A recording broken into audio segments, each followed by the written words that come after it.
Bonjour à toutes et à tous. Je vais vous poser une colle. Que faut-il dire d'un professeur qui prépare correctement ses leçons sur le guide du maître, qui suit avec application en classe la fiche de cours qu'il a préparée, qui explique brillamment au tableau toutes les notions de la leçon, qui maintient l'ordre, la discipline dans sa classe et dont les élèves obtiennent les meilleures notes aux examens? Un bon enseignant, me direz-vous. Eh bien, pas du tout, car tout cela ne suffit pas et peut être même contre-productif. La raison, c'est qu'aujourd'hui, au XXIe siècle, ce n'est plus en termes d'enseignement qu'on évalue, mais en termes d'apprentissage. Cela veut-il dire qu'il peut y avoir enseignement sans apprentissage? Oui. Et que l'on peut envoyer nos enfants dans une école où les enseignants parlent bien, sont agréables, passionnants en classe, attentionnés, mais que nos enfants n'apprennent pas grand-chose et n'évoluent pas? La réponse est malheureusement oui. Alors quelle est la différence? Les pédagogues anglo-saxons nous apprennent qu'il ne suffit pas de mettre les moyens pédagogiques et didactiques, qu'ils appellent provision, mais qu'il faut rechercher le résultat derrière les moyens que l'on met dans l'éducation. Et c'est l'outcome. Il se trouve qu'au Maroc, et dans beaucoup de pays d'ailleurs, l'éducation est traitée principalement à travers des indicateurs de provision.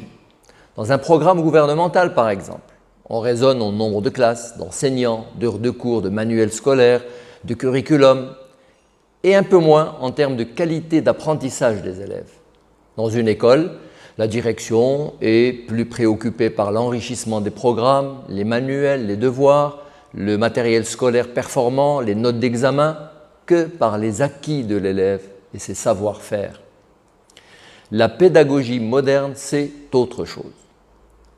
C'est l'alignement de la pratique de la classe aux compétences recherchées chez l'élève, c'est-à-dire à ce que doit apprendre l'élève et comment il doit l'apprendre. Puis l'alignement de la prestation de l'enseignement sur l'évaluation, c'est-à-dire comment l'élève a appris à le faire par la compréhension, par l'analyse et par la mise en application. C'est tout à fait différent que d'examiner si l'élève sait me redire ce que je lui ai enseigné. Tenez, si vous revenez à votre propre expérience scolaire, estimez-vous qu'on vous a appris à chercher vous-même la notion et l'information, à raisonner, à échanger avec vos camarades, à analyser, à savoir expérimenter dans des situations nouvelles, au lieu de vous entraîner à avoir un 16 au baccalauréat ou plus pour accéder aux meilleures études? Car entrer dans un bon parcours universitaire, c'est un acquis, oui, mais ce n'est pas suffisant pour y devenir excellent. Bien. Alors si on est d'accord que la pédagogie active doit prendre place dans nos écoles, qui va donc en être le moteur? La réponse est très simple, c'est l'enseignant, avec les compétences qu'il peut acquérir dans de bons centres de formation. Cela veut dire que l'enseignant doit bénéficier d'une formation adéquate en termes de psychologie de l'enfant, de didactique moderne, de techniques d'évaluation et des soft skills nécessaires à captiver l'attention, à faire travailler toutes les intelligences de l'élève.